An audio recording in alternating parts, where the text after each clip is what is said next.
Oke, kembali ke channel Andri Motor Group nih. Nah, jadinya hari ini gue mau update stok dulu mas ya. Kita baru aja punya mobil Lexus RX 270, tapi ini yang ATPM. Waktu itu kita pernah bahas juga, persis mas ya, mobilnya warna putih, tahunnya 2013, cuman bedanya itu yang Hong Kong version. Kalau kita lihat sekilas dari eksterior, sebenarnya mobilnya itu sama aja sih.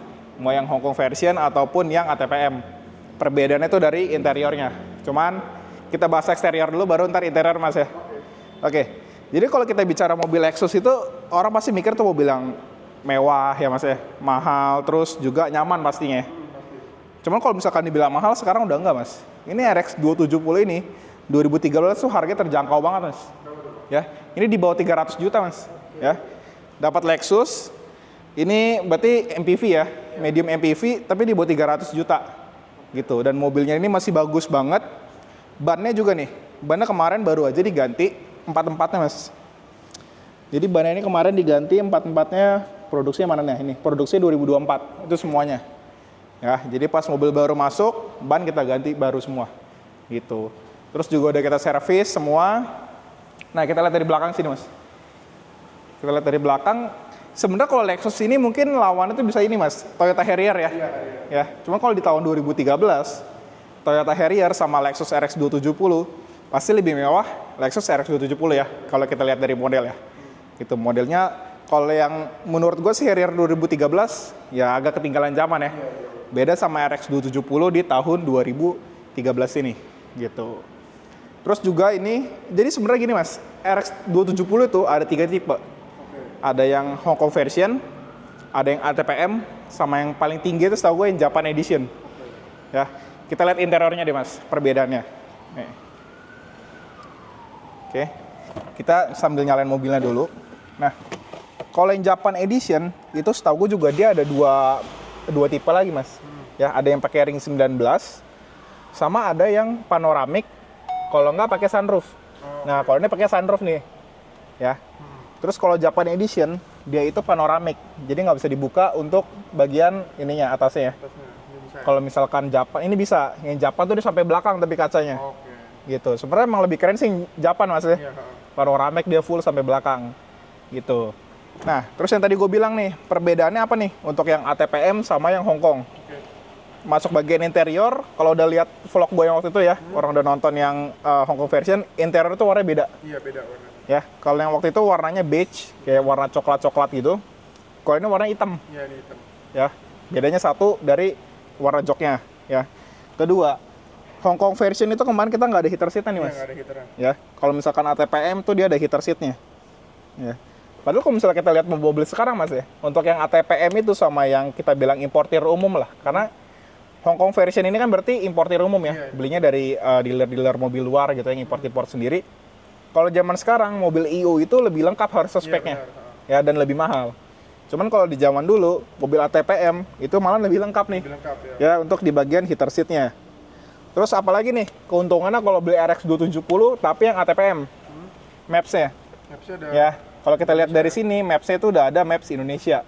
Ya, kalau yang kemarin Hong Kong version kita buka ininya Maps-nya itu kayak di laut mas, karena dia nggak kedetek untuk Maps di Indonesia. Iya, benar. Ya, jadi kalau kita buka Maps itu tulisannya HK, jadi itu paling kelihatan dari situ. Dan overall mobil ini kurang lebih sama ya. Itu doang sih mungkin perbedaannya yang Hong Kong version sama yang ATPM gitu. Dan kalau yang kemarin itu kilometernya sekitar 80 ribuan ya mas ya. Ini 50 ribuan aja. Lebih kecil ya? Lebih kecil, 50 ribuan gitu. Interior juga masih bagus, kita lihat. Tadi ini, nah ini sunroof elektrik pakai semua masih normal mas. Masih normal ya? Ya, elektrik semua masih normal.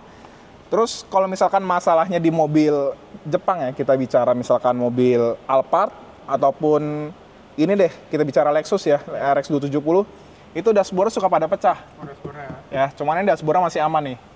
Dashboard masih aman, dan joknya ini sudah kita retrim. Udah retrim karena emang bawaannya pas kita dapet tuh udah jelek banget. Wajar sih sebenarnya karena umur mobil ini tuh udah 11 tahun mas ya. 11 tahun menurut gua kalau nge-retrim ya wajar gitu ya, karena joknya itu emang gampang pecah. Joknya gampang pecah dan dashboardnya itu gampang retak. Tapi untungnya dashboard masih aman, cuman kalanya di jok aja. Cuman nggak apa-apa, yang penting joknya udah rapi semua gitu ya. Kita lanjut ke bagian belakang mas. Oke, kita lanjut bagian belakang. Oke, Ini kudetnya bagus banget sih Mas ya, karena kita ganti baru semua. Ya kan di sini.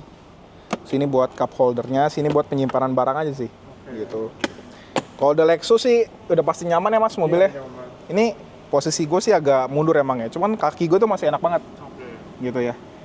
Ini setaranya kalau sekarang apa ya Mas? Kalau gede interiornya mungkin HRV lebih gede dikit ya Mas ya? HRV lebih gede dikit dan duduk belakangnya tuh nyaman. Bisa nyender banget loh Mas ini. Bisa nyender banget nih. Ini udah paling nyender, cuman kayak kurang enak terlalu nyender. Nah segini sih pas tuh. Segini oke. Ya mobil 2013 sih interior yang nggak ada mewah-mewahnya sih gini-gini aja Mas ya. Cuma kalau misalnya buat pakai harian ya udah lebih dari cukup. Gitu ya. Kita langsung test drive aja Mas mobilnya. Ya. Oke, sekarang jadi kita udah di bagian interiornya nih Mas.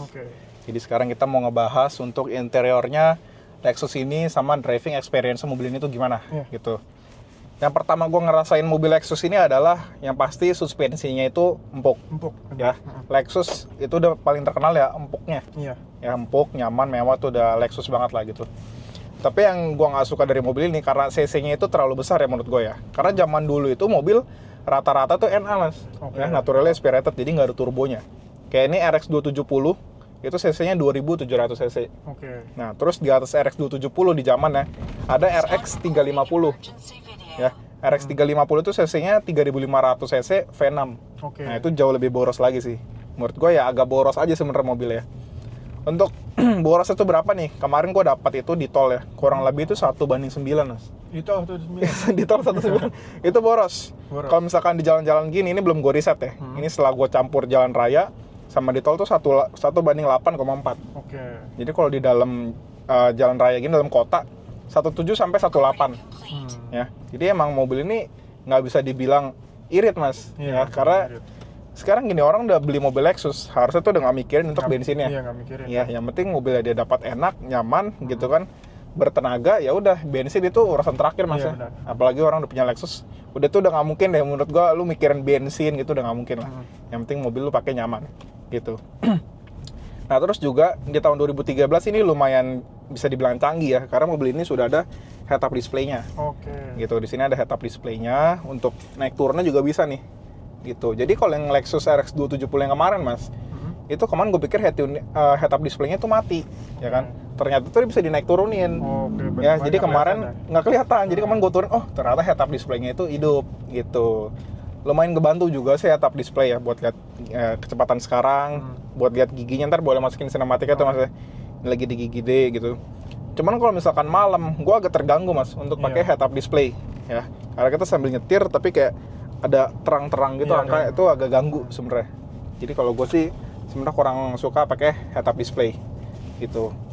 Nah untuk bagian setirnya nih, setirnya ini wood panel sih Mas, cuman wood ya. Cuman tuh kayak apa ya, terlalu gelap sih gitu ya. Terlalu gelap wood panelnya, nggak kelihatan kayak wood gitu ya. Ini juga kulitnya kalau yang bagian setir masih ori. Masih ori ya. Yang di retrim itu di bagian joknya aja. Gitu. Terus juga untuk head unit semua masih aman karena biasanya di mobil tahun segini itu ada dead screen-nya Mas namanya ya. Itu kayak ada yang mati-mati di bagian ujung-ujungnya gitu. Terus warnanya itu udah apa ya? Kayak pudar gitu, udah pudar. Cuman ini masih bagus banget tuh, boleh dilihat ya. Untuk GPS-nya semua masih normal, Bluetooth semua normal, audio juga buat Lexus di 2013 ini audionya enak Mas. Ya, itu audionya cukup enak untuk Lexus di umur yang 11 tahun ini. Gitu. Untuk konsol-konsol tengahnya sih ya oke sih, cukup oke ya. Yang lucu sebenarnya ini nih yang temperaturnya kiri kanan tuh beda nih Mas nih. Ya tombolnya tuh kepisah gini nih. Ya. Terus overall ya interior udah sih gitu aja Mas ya. Mungkin nggak begitu banyak. Ya karena mobil udah 11 tahun jadi ya menurut gue sih udah cukup canggih Mas ya di 11 tahun ini. Cuman yang nggak kepake itu sebenarnya ini heater seat. Gue bingung deh kenapa TPM ya. TPM kan berarti emang dia khusus mobil buat si Toyota yang ngejualnya gitu ya. Kalau importir umum ada heater seat menurut gue ya masih oke. Iya karena di gitu. luar kan suhunya lebih dingin. Iya suhunya lebih dingin jadi butuh banget untuk heater seat ya. Cuman di Indonesia lu dingin-dinginnya kemana Mas gitu kan ya. Paling cuman kalau misalkan lu ibarat ke Malang, ke Batu paling berapa derajat dong sih Mas. Itu nggak perlu sebenarnya untuk heater seat. Harusnya ATPM itu masukin menurut gue yang berguna ya ventilated. Iya ventilated. Ya karena kita butuh yang dingin gitu ya, jangan yang panas gitu. Ini dari tadi bunyi inian ya Pak. Nah ini dashcam. Nah ini pakai 70 ini mereknya nih. Jadi untuk dashcamnya ini sudah include ya. Jadi yang nanya-nanya mobil ini kita udah kasih dashcam. Untuk bagian depan, bagian belakang itu kita kasih gitu kan. Bannya juga 4 patah baru. Mobil baru servis. Jadi ya kurang apa lagi gitu ya. Mobil udah tinggal pakai. Enaknya juga waktu kita pernah cerita juga di vlog Lexus sebelumnya, mobil ini Lexus mau tahun berapapun itu bakal dapat privilege parkir di beberapa mall di Iya, Jakarta. benar. Ya pernah lihat masa contohnya kayak di Kelapa Gading, di Peak, di CP. Itu enak banget mas, Iya, gitu benar. ya. Beli mobil 200 jutaan, nyari parkir nggak susah. Iya benar. Sebenarnya enak Lexus itu mas. Terus juga untuk, gue pernah bawa servis Lexus gue dulu yang RX 300. Itu ke Lexus Mampang ya kalau nggak salah deh, gue lupa ya. Atau Menteng ya, gue lupa dia itu ya. Itu benar-benar servis di sana tuh bagus banget mas. Oke. Ya, kita masuk ya kan, duduk, langsung dikasih menu. Itu makanan tuh banyak banget ya. Pilihan es krim kalau biasa-biasa mungkin kalau di Toyota ya es krim biasa mas ya. Iya. Kalau di sana pakai Häagen-Dazs. Iya, ya. Häagen-Dazs. Ya itu menurut gue salah satu apa ya, servis itu bagus banget ya untuk mobil sekelas Lexus. Walaupun mobil tua Lexus, tapi di servisnya juga tetap sama. Privilege sama. Privilege-nya tuh sama, nggak kayak dilihat mandang, oh ini Lexus tahun muda, kita servisnya beda, enggak. Ya, mereka udah ada SOP-nya sendiri untuk ngelayan customer tuh gimana, gitu. Jadi menurut gue, beli Lexus itu puas banget. Kalau nggak salah juga Lexus itu kalau beli baru ya, garansinya itu kalau nggak salah inget 3 tahun atau 5 tahun. Oke. Ya, mirip-mirip BMW sih. BMW itu dulu 5 tahun, jadi spare part tuh apa ya, enak banget mas. Dulu kalau gue dikasih orang BMW ya, beli BMW baru itu, tinggal isi bensin mobilnya. Kenapa? 3 tahun itu warranty ban. Ya, jadi kalau misalkan bannya botak ataupun bannya pecah, bannya sobek, 3 tahun warranty. Dan untuk spare part juga. Ya.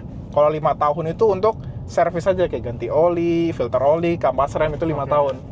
Ya, jadi kalau kayak beli mobil Eropa tuh sebenarnya apa ya? Servisnya tuh jauh lebih bagus sih, Mas. Iya, Lexus juga walaupun Jepang cuman dia kayak Eropa sebenarnya, Mas, hitungannya ya. Karena kan dia satu pabrik sama Toyota ya, cuman Lexus itu versi premiumnya gitu. Dimana lagi coba lu dapat Lexus RX 270 2013 ya, cuman 200 jutaan aja, nggak nyampe 300 juta di mobil mas. Iya benar. Ya, nggak Ini nyampe juga bisa servis di Toyotanya juga ya kok? Bisa dong, nih servisnya Toyota nih. Nah, sama aja sebenarnya. Kalau kita lihat mas ya, beberapa part itu contohnya kayak apa ya, filter atau apa gitu ya. Kalau lu perhatiin mas, itu di boxing itu Toyota sama logo Lexus tuh ada samping-sampingan gini, ya. Karena beberapa mobil emang partnya itu sama. Kita nggak usah bicara Toyota sama Lexus deh. Gue pernah lihat dari Instagram. Karena kalau VW ini mas, VW itu kan grupnya sama kayak Audi, sama kayak Lambo. Iya Lambo. Ya, jadi beberapa part Lambo itu sebenarnya ada bisa pakai partnya si Audi. Iya benar. Ya, gue pernah lihat kayak misalkan beli part Lamborghini Urus, tau kan mas yang SUV, itu bisa pakai beberapa partnya Audi Q8. Iya benar. Ya. Padahal itu partnya sama, cuman beda boxnya mungkin mas ya. Iya, Kalau part number tahu itu sama, harganya itu bisa berkali-kali lipat karena itu Lamborghini. Kalau si Audi itu lebih murah. Sama kayak Toyota gini, beberapa sama Lexus gitu juga ya bisa sharing lah mas. Ya, untuk spare part itu bisa sharing gitu. Cuman gua nggak tahu nih kalau Lexus RX 270 tuh sharingnya sama apa. Karena kalau kita lihat di tahunnya, harusnya sih ya Harrier. Iya Harrier. Ya, yang sekelas ini ya Harrier gitu.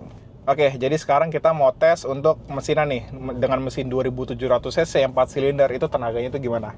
Gitu. Mobil ini emang belum dilengkapi dengan pedal shift mas ya. Nah, jadi pakai dari sini aja ya.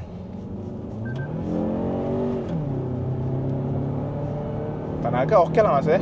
Standar sih, karena ini mobil gede. Iya, mobil gede berat. Mobil gede ya. Gitu. Lexus pun kalau yang gue punya tuh yang RX 300 2018, karena itu tipenya luxury, itu juga belum ada pedal shift mas. Pedal shift itu hanya ada di tipe F Sport. Gitu. Nah, jadi kalau misalkan di RX yang baru nih ya, yang tahun-tahun sekarang itu juga ada namanya yang F Sport sama yang luxury. Nah, kalau waktu gue punya katanya sih F Sport itu suspensi itu beda sama yang luxury. Gitu. Jadi karena orang sebenarnya gini sih, F Sport itu emang model itu lebih keren mas. Kalau bisa dilihat ya, yang kayak RX 300 2018 gue itu, F Sport itu speedometernya udah digital. Ya, sedangkan yang punya gue luxury speedometer tuh mirip-mirip gini, kayak Fortuner. Masih analog. Makanya bikin mobil Lexus yang RX 300 luxury itu sebenarnya kurang laku di pasaran Indonesia. Padahal kalau orang beli Lexus, maunya kan suspensi yang enak. Betul ya. Emang orang harusnya tuh ambil yang luxury. Kalau F Sport itu emang dia lebih keras suspensinya, jadi nggak senyaman yang luxury ya, tapi plusnya bodi kita lebih keren, lebih sporty ya kan, dan speedometernya tuh udah digital. Sebenarnya plus minus sih, lo mau lebih pilih yang mana? Kalau gue pribadi mas ya, gue lebih pilih yang F Sport Oke. Ya kenapa? Gue udah pernah cobain dua-duanya. Sebenarnya suspensi itu bukan yang keras banget. Ya, namanya Lexus dia masih ada toleransi untuk suspensi yang empuk. Oke. Gitu ya. Jadi bukan yang keras banget, tapi masih oke sebenarnya gitu. Dan yang luxury pun harganya juga lebih murah. Gitu. Oke, kita lanjut deh ke RX 270 ini. Jadi yang mau tanya-tanya nih, Lexus RX 270 ATPM. Ya, jadi eksteriornya itu putih, interiornya itu hitam. Oke. Kalau nggak salah TPM dia ada juga yang coklat, cuman nggak banyak yang beige itu. Interior beige, cuman itu nggak begitu banyak unitnya setahu gue. Kebanyakan tuh rata-rata hitam. Oke. Gitu ya, kilometer 52 ribuan. Ini baru servis di Auto 2000 gitu. Kita buka kredit di 288 juta aja. Oke. Ya. TDP-nya itu bisa 50 juta dengan angsuran itu sekitar 7 jutaan di 5 tahun. Oke. Oke lah ya, 7 jutaan mungkin kalau misalkan lo gaji lo 15 juta, angsuran mobil 7 juta ya masih oke. Masih oke. Gitu ya, jangan gaji lo 10 juta, angsuran 7 juta, ya kan? 3 juta Banyak mah. itu. Ya, kurang itu mungkin buat ke seharian-seharian gitu. Ataupun mau cash juga bisa, boleh langsung DM atau ke WA gue aja. Oke, bye.